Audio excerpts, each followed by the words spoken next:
palabra de Dios en la epístola del apóstol Pablo a los Gálatas, en el capítulo 2, versículo 11 en adelante. Pero cuando Pedro vino a Antioquía, le resistí cara a cara, porque era de condenar. Pues antes que viniesen algunos de parte de Jacobo, comía con los gentiles, pero después que vinieron, se retraía y se apartaba, porque tenía miedo de los de la circuncisión. Y en su simulación participaban también los otros judíos, de tal manera que aún Bernabé fue también arrastrado por la hipocresía de ellos. Pero cuando vi que no andaban rectamente conforme a la verdad del Evangelio, dije a Pedro delante de todos: si tú, siendo judío, vives como los gentiles y no como judío, ¿por qué obligas a los gentiles a judaizar? Esta es una historia bien llamativa, en la cual nos muestra que entre los apóstoles al comienzo había conflicto sobre las enseñanzas, sobre la doctrina de la fe en Cristo Jesús.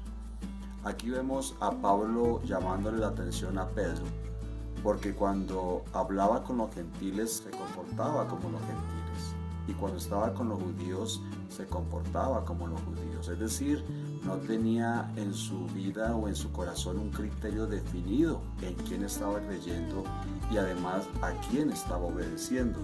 Hoy se puede presentar la misma situación, porque podemos encontrar personas que quieren vivir una vida judaizante, una vida como judío, en el cual, no siendo judío, quieren hacer y practicar lo que los judíos hacían en el tiempo de la ley.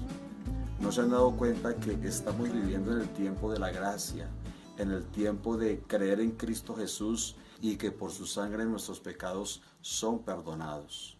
Aquí había un dilema entre la actitud de Pedro, si era judaizante o si era gentil. No sabía en qué camino estaba él andando. Y dice el versículo 16: sabiendo que el hombre no es justificado por las obras de la ley, sino por la fe de Jesucristo, nosotros también hemos creído en Jesucristo, para ser justificados por la fe de Cristo y no por las obras de la ley, por cuanto por las obras de la ley nadie será justificado. Pablo recriminaba fuertemente el comportamiento de Pedro. Pedro se comportaba como judío, enseñaba a hacer cosas judías a los gentiles, así de que como que no tenían claro qué era la gracia del Señor. Por eso esta carta a los Gálatas nos enseña que nosotros tenemos que tener claro en quién hemos creído. Nosotros tenemos que seguir hoy el camino que Cristo nos marcó como iglesia. Claro, no podemos dejar a un lado el Antiguo Testamento y la ley, pero la ley, recordemos que la ley fue para saber qué era pecado. Y por la ley nadie puede ser salvo. Por eso vino Cristo a cumplir la ley, para que por su amor y por su gracia y por su sangre derramada en la cruz, no pagáramos el precio que teníamos que pagar nosotros, sino que Él pagó el precio por nosotros.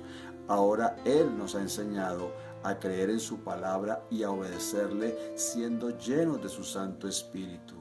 Hoy estamos viviendo una vida de gracia en la cual Cristo pagó el precio por nosotros.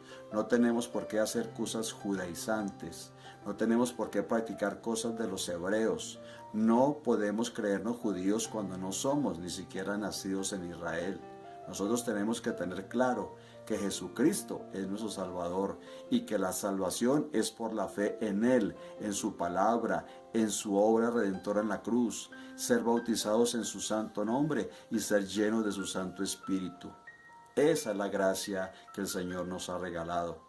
Nosotros tenemos que vivir el tiempo presente, no recurrir al tiempo antiguo de la ley donde nadie pudo ser salvo. Por eso, mi amigo, tienes que venir a Cristo. No son los rituales judíos, no son las costumbres antiguas de la ley, no, es vivir bajo el Evangelio de Jesucristo, bajo la gracia del Señor Jesús. Él te ama, Él murió por ti en la cruz y te quiere salvar. Ven y búscale pronto, que Él ya viene.